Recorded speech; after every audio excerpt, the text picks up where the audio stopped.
Hi guys, welcome to my podcast. My name is Gabriel Igbivere. I'm also known as the Finance Catalyst. On this podcast, we talk about financial matters, things that are very important to your financial awareness, things that are very important to your financial activities. We address issues that many people could be facing when it comes to, their finances. So on today's episode, I'm going to be talking about something that is very critical to our financial environment. It's called savings. Savings is something that most people actually find a bit of struggle in relating with. When it comes to savings, some people are not very comfortable, with this concept, or they practically struggle with saving money. So I'm going to be giving you 8 simple ways by which you could be able to save money. These 8 simple ways are very, very important. Sometimes the hardest thing about saving money is just getting started. This is actually going to be like a step-by-step guide, to help you develop a simple and realistic strategy as to how you could save for both your short-term and long-term activities. It's very, very important.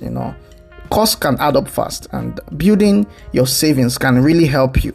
It might seem little at the beginning, but those small changes that you consistently build can help you yield big benefits later. So this podcast, and on this episode, we are going to be talking about these 8 basic tips and steps that that I'm going to provide with you that could help you to be able to save money. So number 1, you have to record your expenses. This is very important. Record your expenses. The first step to start saving money is always to figure out how much you spend money on. How much do you spend? You have to keep track of all your expenses. That means for every coffee, for every household equipment, for every cash tip you give to people, all these things are very important for you to keep record of them, And once you have your data, you need to organize the numbers by categories. So what you're spending money on. It could be your gas, it could be your groceries, it could be a mortgage loan you took from the bank, and you have to total each amount. You have to also analyze this by, if you have your credit card statement or your bank statement, make sure you have all the accurate analysis and accurate numbers of what you spend your money on. That's what you have to do. That's the first step. Record your expenses. And then when you've done that, number 2, you have to budget for savings. You have to create a budget. Budgeting is something that you cannot run away from when it comes to your financial activities, especially when it comes to savings. You have to budget. Once you have an idea of what you want to spend in a month, the next thing you want to do is you have to begin to organize your recorded expenses into a workable budget. You have to have it clearly stated. Your budget should outline how your expenses measure up to your income. It's very important, because when you have that, that you can plan your spending and limit overspending. It's very, very important. So it's really critical that you have a budget when it comes to savings. You have to be disciplined about that. It's very important that you have to be disciplined with respect to that. A tip that could help you is, include a savings category. Aim to save 10 to 15% of your income in a month. You can receive a particular amount. Just aim to take out 10% or 15% from that amount you receive in a month and put it aside. This could help you, in terms of your budgeting. As you allocate your budget for other expenses and expenditures, you have to also allocate a budget for savings. It's very, very, very critical. Number 3, you have to find ways that you can cut your spending habits, your spending. Find ways you can cut spending, unnecessary spending. It's really very important.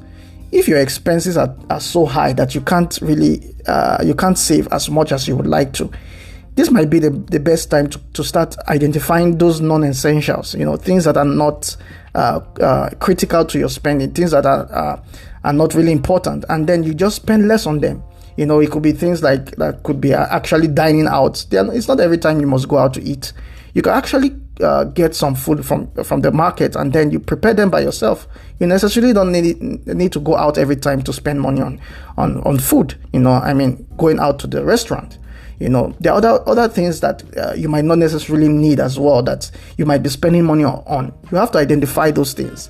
Yeah, it could be something that has to do with events that might necessarily not be of priority to you. It could be something that has to do with subscriptions, memberships that are not really necessary. You see a lot of people, they spend money on subscribing to several movie channels that at the end of the day, they don't even spend most times on these channels, on these platforms. So it's very important to identify the things that are non-essentials and don't get to spend money unnecessary on them. Cancel those subscriptions that are not important. Don't commit yourself to eating out every day. You could actually be disciplined about that, and then you commit yourself to eating out maybe once in a month, and channel those money that you spend on eating out to your savings. It's very, very important to identify these areas of your financial activities and make sure you are disciplined about them. So number 4 is setting a savings goal. Set savings goals. Most people don't really have a goal for their savings. Once you have a goal, it kind of gives you motivation. It keeps you inspired, to achieve this goal. Once you have a goal set on in front of you, and you always look at it every day, and you are always like, once you see it, you're always inspired to want to meet this goal. It's always important that when you want to save, you have to set a goal. Why do you want to save? This could actually help you identify. It gives you a better understanding of how you work with your savings. One of the best ways to save money is to set a goal. It's very important. You have to start by thinking of what you might want to save for.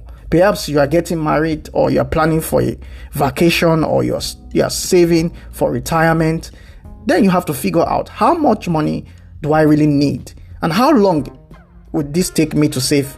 You have to identify how much money you need, how long it might take you to save it, because sometimes we have several goals in our mind, both long and short-term goals, and having identifying how long I need to save all this money, it's actually dependent on what kind of goals are in front of me.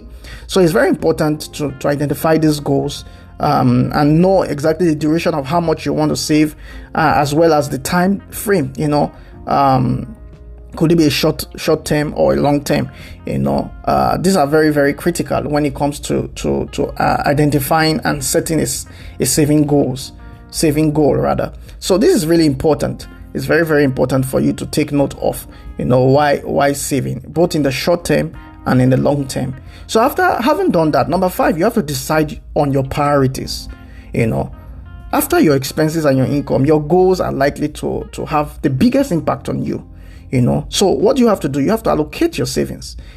Be sure to remember long-term goals. It's important that when you are planning for retirement, for example, it doesn't take back the seat or to shorter term needs. You have to learn how to prioritize your saving goals. Know which one is more important to you.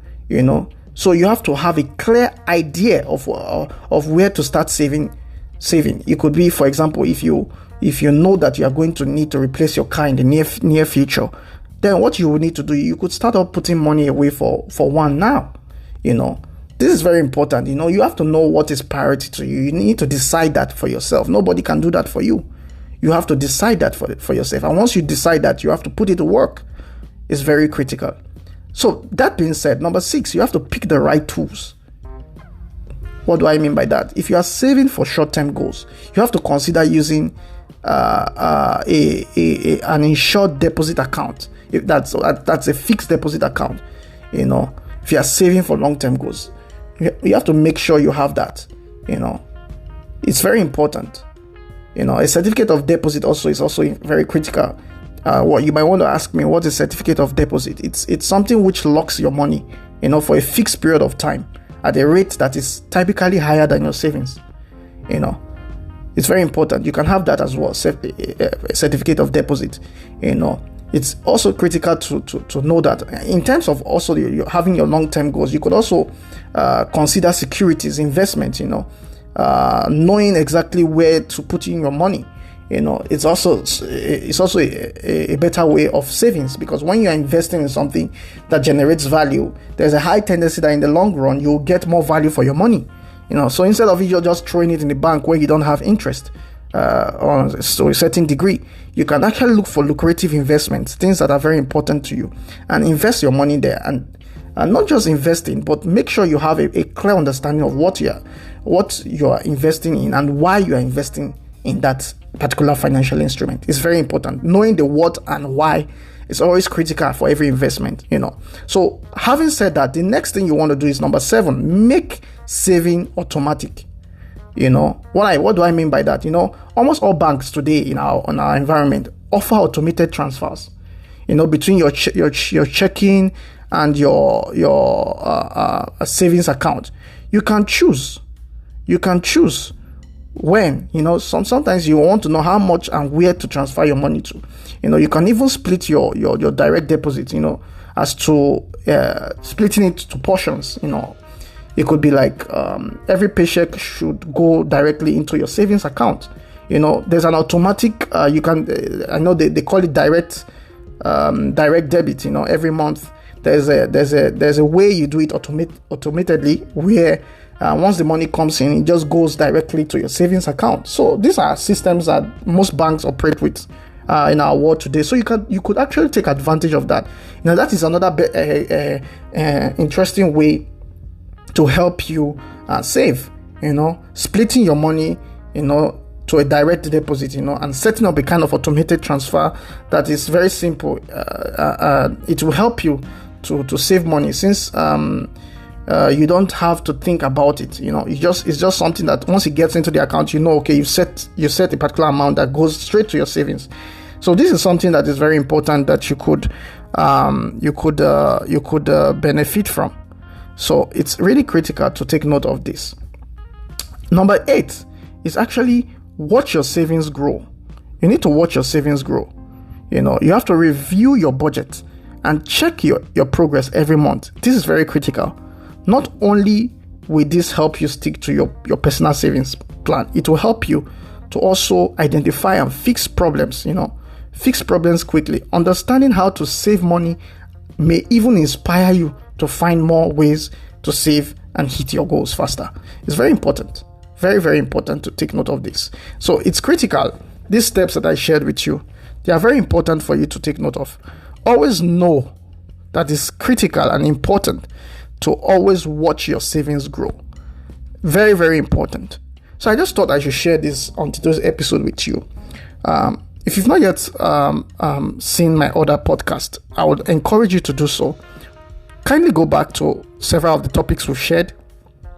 Let me know what you think, how it has been of blessing and impact to you, and I would love to hear from you. Send me your feedbacks. You could send me a direct message on my IG handle at Talk to Gabo, or you could send an official message to our official page on Facebook, Fintax, and we'll definitely respond. If you have any questions, you could also reach me on these platforms, and I'll be excited to respond to you. Until I see you again in my next episode, I want you to stay financially healthy, stay financially safe, and I will see you again.